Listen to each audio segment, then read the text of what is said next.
Yesterday, Attorney General Merrick Garland defended his memo regarding the controversial investigation into parents' behavior at school board meetings during intense questioning on Capitol Hill yesterday. Watch this.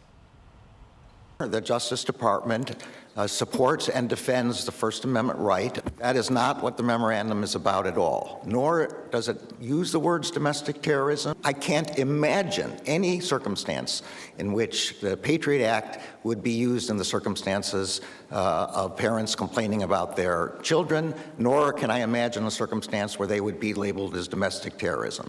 All right. Well, Mr. Garland's comments come as lawmakers accuse the White House of weaponizing the DOJ against parents. Here now with reaction, Republican Congressman from Southern California, Darrell Issa. Good morning to you, Congressman.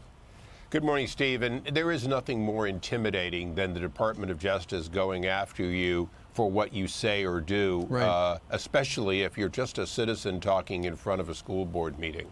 Sure. And what he said yesterday, he said, nobody at the White House talked to me about that letter that the National School Board Association sent, but they're the ones who called parents potential domestic terrorists and said, hey, why don't you use the Patriot Act to investigate these people who want to yell at me?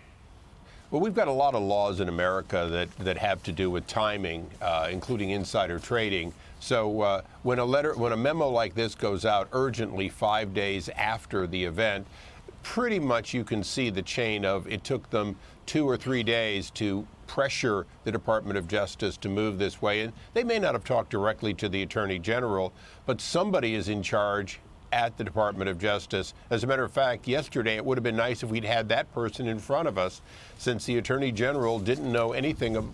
He was so ill-informed, I thought he was Sergeant Schultz from Hogan's Heroes, if you remember that. He knew nothing. He wasn't, even when it came to 5,000 ISIS fighters that were released from Bagram, that probably a big chunk of them got on airplanes and they're sitting in America. Sure. He didn't know anything about that. Absolutely. Let's talk about something else. You're from Southern California.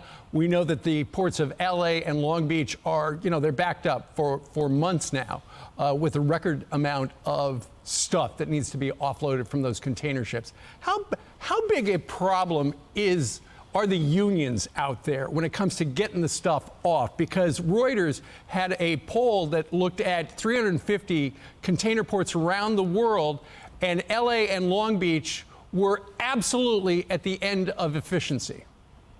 Steve, anywhere else in the world, for $250,000+ a year, you'd be able to recruit a few more workers to expand your ability to unload and move these containers. For whatever reason, you cannot see the sunset in San Pedro right now because the containers block your view for the last hour as the sun sets. It is that bad. It's not just that there are 60+ ships sitting there waiting to unload. It's that there are containers in front of containers so that they can't even give you the container that may have been on shore for a week. And all of that goes back to the stevedores' inability to expand to meet this challenge and get caught up. And so once they got behind, they actually became less efficient. I've been involved in import and export for over 40 years. I've never seen the kind of inefficiency that you see when you physically go to the port. And I went to the port to see it and was just astounded at what the truck drivers go through. Imagine you're trying to move one container and you wait all day as a truck driver to get one container. That inefficiency means that those truck drivers moving containers are now about 1/4 as efficient, and it reflects in 4 times the charge to get a container delivered. All of this is part of our inflation. And prices for everything are through the roof, and that is going to be a big problem for everybody. Congressman, thank you very much for telling us about the stevedores and the longshoremen out there. I don't think a lot of people knew that. They're good people. They just cannot get their union to let them expand the force to meet the requirement, and that's got to change.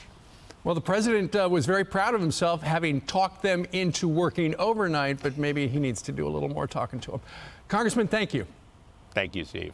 Hi, everyone. I'm Brian Kilmeade. I want you to do me a favor. I want you to click to subscribe to the Fox News YouTube page. This is the only way that I know for sure that you're not going to miss any great commentary, any great news bites, any great interviews coming your way on Fox. You can get it all here on YouTube. So subscribe right now.